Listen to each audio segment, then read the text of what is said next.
अस्सलाम वालेकुम व्यूअर्स, मैं मुज़म्मिल अवान एक बार फिर आपकी खिदमत में हाजिर हूँ इस खबर के साथ कि वज़ीर आज़म इमरान खान साहब ने बराह रास्त इस्टाब्लिशमेंट के ऊपर और आर्मी चीफ जनरल कमर जवेद बाजवा साहब के ऊपर तनकीद कर डाली। और उनकी तनकीद का मकसद ये है कि वो किसी भी तरह इस्टाब्लिशमेंट को और जनरल बाजवा साहब को मुतनाज़ बनाएं,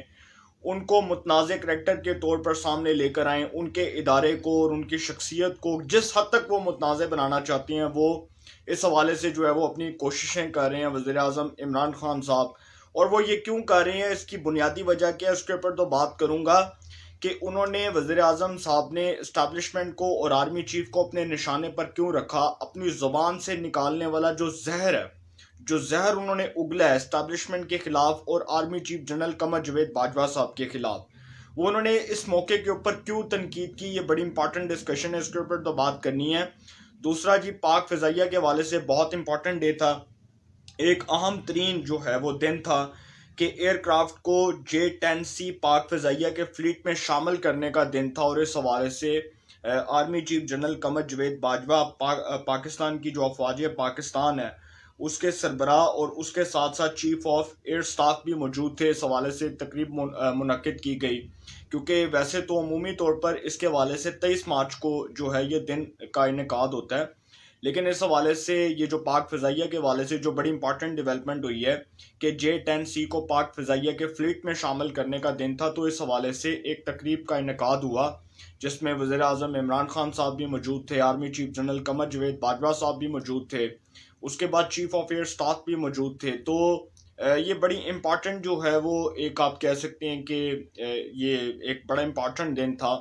इसके बाद जी वज़ीर आज़म इमरान खान साहब को कहीं आर्मी चीफ जनरल कमर जवेद बाजवा साहब ने ये कहा होगा कि आप जो फजल रहमान साहब को डीजल डीजल कहते रहते हैं वो आप ना कहा करें, काइंडली आप इस तरह की जो वर्स्ट किस्म की लैंग्वेज है वो इस्तेमाल ना किया करें। और आप जो इस तरह की लैंग्वेज इस्तेमाल करते हैं, क्योंकि इस वक्त पूरी कौम सुन रही है ना वज़ीर आज़म साहब को, जो वो फजल रहमान साहब को डीजल कहते हैं, जो वो जरदारी साहब को डाकू कहते हैं, वो जो नवाज शरीफ साहब को भगोड़ा कहते हैं, वो जो शहबाज शरीफ साहब को चोर कहते हैं और इनके बच्चों को जो है वो मनी लॉन्ड्रर कहते हैं। तो वज़ीर आज़म इमरान खान साहब की वो जो वर्स्ट लैंग्वेज है, इसको मैं घटिया इसलिए कहूँगा क्योंकि ये घटिया तर्ज अमल है। एक मुल्क का मुंतखब वज़ीर आज़म जब वो इस किस्म के ओहदे के ऊपर विराजमान होगा कि वो पूरे मुल्क को बतौर चीफ एग्जेक्टिव के रिप्रेजेंट कर रहा होगा, तो उसकी इस लैंग्वेज से पाकिस्तान की आवाम के अंदर क्या इम्पैक्ट जाएगा ये आवाम बहुत बेहतर जानते हैं। आवाम को पता है, पूरी कौम को इस बात का इल्म है कि वज़ीर आज़म साहब इस वक्त जो मेंटली तौर पर फ्रस्ट्रेशन का शिकार हैं, जिस तरह की वो तकरीर कर रहे हैं, ये एक डिप्रेशन ज़दा इंसान की तकरीर हो सकती है, ये एक पढ़े लिखे शख्स की, एक वेल एजुकेटेड की, एक ऑनेस्ट बंदे की तकरीर नहीं हो सकती जिस तरह की वो तकरीर फरमा रहे हैं। और जिस तरह की वो तकरीर कर रहे हैं इस मौके के ऊपर, जब उनको पता है कि अदम तमाद की तहरीक आ रही है, तो अदम तमाद भाई एक जमहूरी तर्ज अमल है, ये डेमोक्रेसी का एक असूल है, प्रिंसिपल है, जिसके तहत अपोजिशन इसको ऐवान में लाना चाह रही है। तो आप इसका ऐवान में मुकाबला करें, आप बजाय इसके कि आप उसको कहें कि जरदारी चोर था, नवाज शरीफ चोर था, शहबाज शरीफ चोर था, फजल रहमान डीजल था, ये इस तरह की जो लैंग्वेज है वो नहीं यूज़ करनी चाहिए। तो कहीं आर्मी चीफ जनरल कमर जवेद बाजवा साहब ने इमरान खान साहब को ये बात कही कि आप जो फजल रहमान साहब के बारे में इस किस्म की ज़ुबान इस्तेमाल कर रहे हैं, हमारे अपोजिशन के सीनियर रहनुमाओं के बारे में इस किस्म की ज़ुबान इस्तेमाल कर रहे हैं, बड़ी वर्स्ट किस्म की लैंग्वेज है, इसके ऊपर आपको पता है कि अवाम की जानिब से क्या तर्ज अमल आएगा, उनके वोटर्स की जानिब से क्या तर्ज अमल आएगा। ये बात आर्मी चीफ जनरल कमर जवेद बाजवा साहब ने की, ज़रूर की। और इस बात के ऊपर इमरान खान साहब ने आगे जाकर क्या रिएक्ट किया ये मैं आपको आगे जाकर बताने जा रहा हूँ। ये वज़ीर आज़म साहब जो हैं जी, उनको इलेक्शन कमीशन ऑफ पाकिस्तान की जानिब से एक नोटिस जारी किया गया कि वो बतौर पब्लिक ऑफिस होल्डर किसी भी जलसे में शिरकत नहीं कर सकते। उनके ऊपर बतौर पब्लिक ऑफिस होल्डर किसी भी जलसे में, किसी भी जाकर जो है वो डेवलपमेंट तरक्याती काम के वाले से किसी भी तकरीब में जाकर वो अगर अपने आप को रिप्रेजेंट करते हैं बतौर चीफ एग्जेक्टिव के, तो उनके ऊपर इलेक्शन कमीशन ऑफ पाकिस्तान ने ये लॉज लगाए हुए हैं कि वो किसी भी तरह ना तो किसी जलसे में शिरकत कर सकते हैं, ना ही उनको इजाज़त है कि जी वो किसी तकरीब में जा सकते हैं। उनके ऊपर पाबंदी है बतौर पब्लिक ऑफिस होल्डर के, क्योंकि वज़ीर आज़म साहब जो हैं वो इस मुल्क के चीफ एग्जेक्टिव भी हैं और उनके पास एक वज़ारत उज़्मा का ओहदा भी है, तो उनके ऊपर ये लॉज जो है वो एप्लीकेबल है इलेक्शन कमीशन ऑफ पाकिस्तान के। लेकिन वज़ीर आज़म साहब ने इलेक्शन कमीशन ऑफ पाकिस्तान के लॉस की धज्जियां उड़ाते हुए वज़ीर आज़म साहब ने इलेक्शन कमीशन ऑफ पाकिस्तान के फैसले को मुस्तरद किया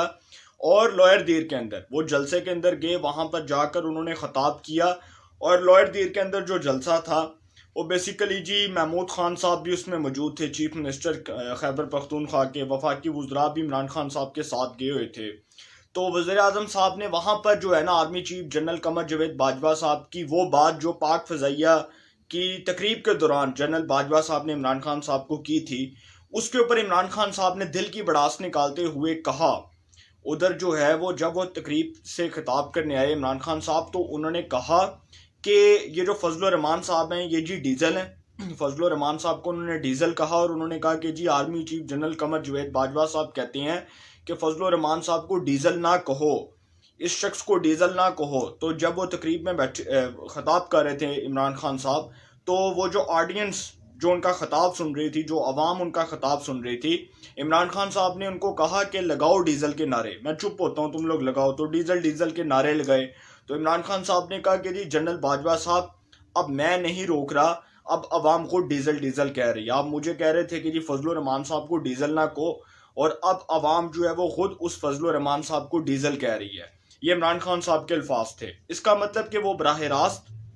अब इस्टेब्लिशमेंट के ऊपर टारगेट कर रहे हैं और फजल रहमान साहब के इशू को रेस करते हुए, उसको एक इशू बनाते हुए वो डायरेक्टली तौर पर इस वक्त हमारी मिलिट्री इस्टेब्लिशमेंट के ऊपर अटैक कर रहे हैं, अफवाज पाकिस्तान के ऊपर अटैक कर रहे हैं, army chief general Qamar Javed Bajwa साहब की किरदार कुशी कर रहे हैं और किरदार कुशी करने के साथ साथ उनकी क्रेडिबिलिटी को, उनकी साख को ख़राब करने की कोशिश कर रहे हैं, ताकि किसी भी तरह जनरल कमर जावेद बाजवा साहब जो हैं उनके ऊपर इस तरह के एलिगेशंस लगाकर इमरान खान साहब जो हैं वो अपना एंटी इस्टेब्लिशमेंट बयानिया, जो कि नया बयानिया इमरान खान साहब, आपने देखा कि इमरान खान साहब जो है वो वजारत उज़्मा की कुर्सी की अब उनको फिक्र नहीं है,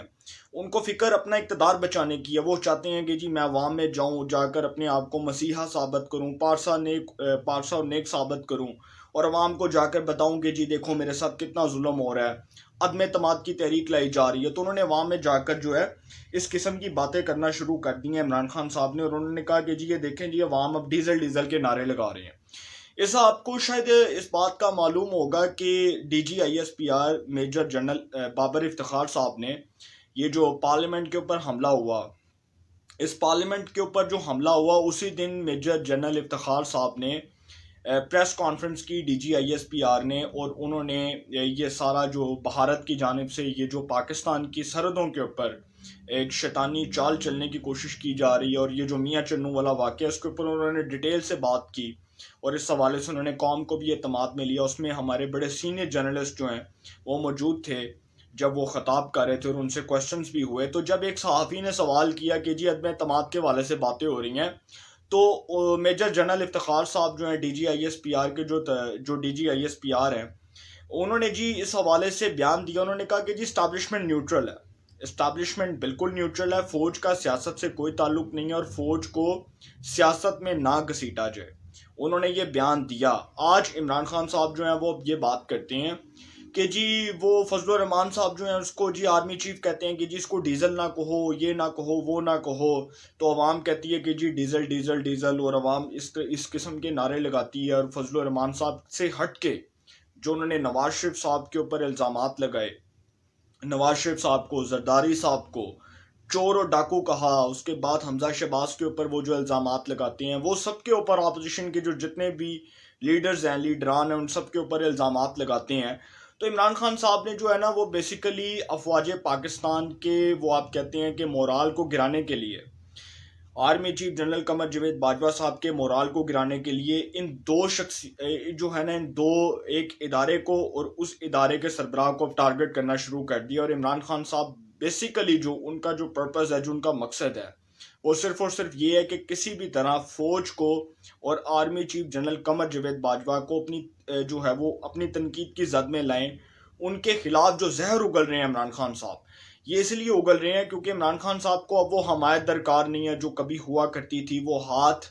जिस हाथ के ज़रिए काम हो जाते थे, वो हाथ मुयसर नहीं है। और वो बिल पास होते थे, वो सब कुछ होता था। तो इमरान खान साहब का जो है ना वो चुटकी में काम हो जाता था, और बड़े ताकतवर वज़ीर आज़म थे इमरान खान साहब, कभी हुआ करते थे कि वो ऑर्डर करते थे और वो काम जो है वो बैठे बिठाए हो जाता था, उसमें कोई प्रॉब्लम, कोई दिक्कत, कोई दुश्वारी नहीं आती थी। तो अब वो चीज़ें नहीं रहीं। अब इमरान खान साहब जो हैं वो कहते हुए, ये बात करते हुए सुनाई देती हैं। इमरान खान साहब ने कहा कि इंसान अच्छाई के साथ खड़ा होता है, इंसान अच्छाई के साथ खड़ा होता है। और फिर उन्होंने कहा कि वज़ीर आज़म साहब ने कहा कि जी जो न्यूट्रल की बात की जा रही है, तो जो है वो न्यूट्रल तो जानवर होता है, जानवर न्यूट्रल होता है। इमरान खान साहब ने कहा कि जी इंसान अच्छाई के साथ खड़ा होता है और जानवर न्यूट्रल होता है। तो इमरान खान साहब ने फिर डायरेक्टली तौर पर एक बार फिर जो है वो जहर उगला अपने ज़ुबान से, DGISPR के उस बयान के ऊपर उन्होंने जहर उगला जिसमें उन्होंने कहा था कि जी हमारा इदारा न्यूट्रल है, फौज का सियासत से कोई ताल्लुक नहीं है। तो इमरान खान साहब ने कहा कि जी न्यूट्रल तो जानवर होता है। इमरान खान साहब ने जब ये इल्ज़ामात लगाए हैं तो इन इल्ज़ामात का मकसद ये है कि वो किसी भी तरह फ़ौज को जो है वो आप कह सकते हैं कि तनकीद की जद में इसलिए ला रहे हैं कि वो इदारे को मुतनाज़ बनाना चाहते हैं। वो अपना एंटी इस्टाब्लिशमेंट बयानिया, जो अभी इमरान खान साहब ने एक नया बयानिया निकाला है, एंटी इस्टाब्लिशमेंट बयानिया, उस बयानिया का मकसद ये है कि किसी भी तरह फ़ौज के मोराल को गिराया जाए, army chief general Qamar Javed Bajwa साहब को, उनके किरदार को मुतनाज़ बनाया जाए। उनके ऊपर इल्ज़ामात इसलिए लगा रहे हैं इमरान खान साहब क्योंकि अब उनको वो हमायत दरकार नहीं है, उनको वो हमायत हासिल नहीं है जो कभी हुआ करती थी। और वो इसलिए नहीं है क्योंकि मैंने आपको बताया था, ये आज से 4 से 5 महीने पहले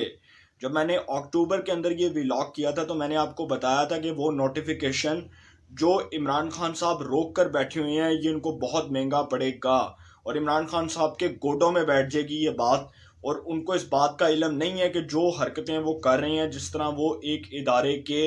एक बहुत ही सीनियर किस्म के जो है वो आर्मी ऑफिसर को मुतनाज़ बनाने की कोशिश कर रहे हैं। तो इमरान खान साहब शायद उनकी भूल है कि वो फैसला करेंगे, वो 3-4 बंदों के इंटरव्यूज़ करेंगे और उसके बाद वो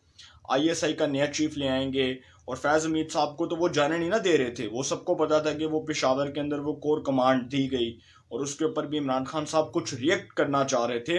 लेकिन अब इमरान खान साहब जो है उनके हाथ से ये सारा खेल निकल चुका है। इसलिए निकल चुका है क्योंकि वो गलत फैसले, वो गलत इकदामात उनको ले डूबे हैं। जो गलत फैसले और गलत इकदामात उन्होंने अपनी ज़िद और अना के तौर पर कौम पर मुसल्लत किए, आज वो एक ख़तरे की घंटी बन चुके हैं इमरान खान साहब के ख़िलाफ़, उनके इक़्तिदार के ख़िलाफ़, उनकी हुकूमत के ख़िलाफ़ और उनके वज़रा के ख़िलाफ़। ये सब चीज़ें जो है आज उनके ख़िलाफ़ जा रही हैं। तो इमरान खान साहब जो हैं वो जी आसान अल्फाज में अगर मैं बात करूं तो वो ये है कि वो बेसिकली कौम को ये बता रहे हैं कि मेरा जाना कंफर्म है। वो अपनी रुखसती के फ़ाइनल राउंड का आगाज़ खेल रहे हैं और वो जो उनकी रुखसती का फ़ाइनल राउंड है उसका आगाज़ ये है कि जी इमरान खान साहब ने ऐलान कर दिया कि जी मैं वज़ीर आज़म हाउस से तो बिल्कुल फ़ारिग हूँ और उसके बाद मैं अवाम में जा रहा हूँ और अवाम में जाकर ये बताने जा रहा हूँ कि जी मैं मैसिव क्राउड से ख़िताब करूँगा, उसमें अवाम को बताऊँगा कि जी देखो मैं अकेला निकला, अपोजिशन की सारी जमातें वो चोर इकट्ठे हो गए, मैं अकेला इन चोरों की करप्शन को बेनकाब करने के लिए सड़कों पर आया। तो इतनी आसानी से तो अवाम शायद नहीं जाने देगी क्योंकि जो 3.5 साल, मैं इसको 3.5 साल इसलिए नहीं कहूँगा क्योंकि 4 साल होने जा रहे हैं इस गवर्नमेंट को। तो जो 4 साल के अंदर इस हुकूमत ने अवाम का खून चूसा है उसका हिसाब तो देना पड़ेगा। वो बैरून मुल्क चले जाए इमरान खान साहब, वो वैसे तो खैर मुबारकबाद पेश करनी चाहिए, शहजाद अकबर साहब जो हैं वो बैरून मुल्क चले गए हैं, भाग गए हैं। तो इसी तरह किसी दिन चेयरमैन नैब भी भाग जाएंगे, जावेद इकबाल साहब भी चले जाएंगे, फिर वो जो इधर उधर के वो 35 पेंचर वाले जो लोग हैं, वो आप कहते हैं ना कि वो 35 जमातें तब्दील करने वाले लोग, सॉरी टू से, वो भी चले जाएंगे, इमरान खान साहब भी चले जाएंगे। तो फिर मुल्क का खाना ही ख़राब होगा ना। तो निशान इबरत जो है, जो इमरान खान साहब ने इस कौम को इबरत का निशान बनाया, अब उनको जवाब देना पड़ेगा क्योंकि इतनी आसानी से अवाम जाने नहीं देगी। आज वो अवाम में जाकर कह रही हैं कि जी फजल रहमान साहब को डीजल ना कहो, ये ना कहो, वो ना कहो। तो वो बेसिकली अपनी रुखसती का जो फाइनल राउंड है उसके हवाले से ऐलान कर चुके हैं कि मैं वज़ीर आज़म हाउस से निकल चुका हूँ, अवाम में चला गया हूँ और अवाम को ये बता रहे हैं कि भाई अब मैं सड़कों पे आके जंग लड़ूंगा इनके हुक्म जो है इनकी करप्शन के ख़िलाफ़, इनकी चोरी के ख़िलाफ़, इनके किक बैक के ख़िलाफ़, इनकी मनी लॉन्ड्रिंग के ख़िलाफ़ अब मैं सड़कों पर आ चुका हूँ। ये बेसिकली इमरान खान साहब कौम को ये नवीद सुना रहे हैं। अब इलेक्शन कमीशन ऑफ पाकिस्तान ने जी इमरान खान साहब को रोका था कि आपने नहीं जाना, बतौर पब्लिक ऑफिस होल्डर के आप पर पाबंदी है और हमारे लॉस आपके ऊपर एप्लीकेबल हैं, जिसके तहत आप कभी भी किसी भी इंतखाबी मुहिम में नहीं जा सकते, किसी भी जलसे को अटेंड नहीं कर सकते, किसी भी जो है वो आप कह सकते हैं कि किसी भी तकरीब में नहीं जा सकते, किसी भी तकरीब में नहीं जा सकते, किसी भी इंतखाबी जलसे में नहीं जा सकते, किसी भी इंतखाबी मुहिम का हिस्सा नहीं बन सकते। ये बातें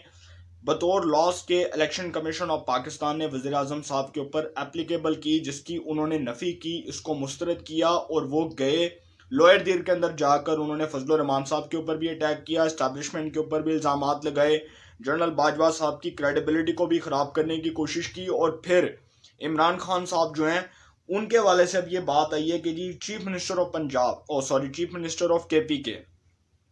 खैबर पख्तूनख्वा के वज़ीर आला महमूद खान साहब जो हैं उन्होंने अपनी मौजूदगी में कहा कि जी इलेक्शन कमीशन ऑफ पाकिस्तान कौन होता है हमें रोकने वाला। और वज़ीर आज़म साहब को और मुझे जी रोका जाता है कि जी आप लोगों ने जलसों में नहीं जाना, आप लोगों ने मीटिंग्स नहीं अटेंड करनी, आप लोगों ने इंतखाबी मुहिम नहीं करनी। तो आज मैं वज़ीर आज़म साहब की क़यादत में खड़े होकर इस बात का ऐलान करता हूँ कि मैं पेशावर के अंदर मेडिकल यूनिवर्सिटी का ऐलान कर रहा हूँ, मैं पेशावर के अंदर तरक्याती कामों का ऐलान कर रहा हूँ, जो कि सरासर इलेक्शन कमीशन ऑफ पाकिस्तान के फैसले के खिलाफ उन्होंने बात की। और ये सरासर तौहीन अदालत के ज़ुमरे में आती हैं ये बातें, क्योंकि इलेक्शन कमीशन ऑफ पाकिस्तान को अदालती इख्तियारात हासिल हैं और इलेक्शन कमीशन ऑफ पाकिस्तान अदालती इख्तियारात के मुताबिक चीफ इलेक्शन कमिश्नर अदालती इख्तियारात के मुताबिक वज़ीर आज़म इमरान खान साहब और चीफ मिनिस्टर खैबर पख्तूनख्वा महमूद खान साहब के खिलाफ तौहीन अदालत के तर्ज के ऊपर कार्रवाई कर सकते हैं। वो चाहें तो किसी भी टाइम कर सकते हैं और उनको कोई नहीं रोक सकता। अब इस हवाले से इमरान खान साहब जी एट दी एंड कहते हैं कि वो अदम तमाद से पहले जी अवाम का समंदर होगा, मैं सड़कों पे होऊंगा और मैं देखूंगा ये चोर कैसे बचते हैं। तो इमरान खान साहब जो हैं वो बेसिकली ये बता चुके हैं आसान अल्फाज में कि मैं रुखसत होने जा रहा हूँ, क्योंकि इतना पढ़ा लिखा वेल एजुकेटेड शख्स जब इतनी जो है ना वो मेंटल किस्म की बातें करना स्टार्ट कर दे कि जी बाजवा साहब ने कहा, डीज़ल को कहा कि जी इसको डीज़ल ना को और मैं इनको छोड़ूंगा नहीं, और उसके बाद ज़ातियात के ऊपर तनकीद करना स्टार्ट कर दे, तो फिर यही बात की जा सकती है कि उस शख्स को अपना जाना, अपनी रुखसती कन्फर्म नज़र आ रही है, जिस शख्स ने ये बातें अपनी ज़ुबान से की हैं। और मौला अली का कौल है कि जिससे भलाई करो उसके शर से बचो। तो जनरल बाजवा साहब ने बहुत बड़ी गलती की, जिसके साथ भलाई की उसी ने जो है उनके ऊपर तनकीद की, उसी का जो शर है वो उनको ले डूबा। तो अब ये फैसला इमरान खान साहब के बारे में बहुत जल्दी होने वाला है। हो सकता है कि अदम तमाद से पहले वो रिज़ाइन कर दें, क्योंकि सिचुएशन ऐसी पैदा होने जा रही है जो अल्टीमेटली गवर्नमेंट के हक में नहीं बल्कि गवर्नमेंट के खिलाफ जा रही है और दिन ब दिन हुकूमत के खिलाफ शिकंजा सख्त हो रहा है। तो मुझे तो डर है कि कहीं इमरान खान साहब जो हैं वो अशरफ गनी की तरह मुल्क छोड़ के ना भाग जाएं, इस्तीफ़ा दे के चले जाएं, क्योंकि हालात अब इमरान खान साहब के हाथ से निकल चुके हैं। Now game is over. इंशाल्लाह इस हवाले से जो भी अपडेट्स होंगी आपको इन्फॉर्मेशन मिलेगी। इंशाल्लाह फिर मुलाकात होगी। अपना बहुत ख्याल रखिएगा। अल्लाह ताला आप सबको खुश रखे। मुल्क पाकिस्तान पे अपना खास करम फरमाए।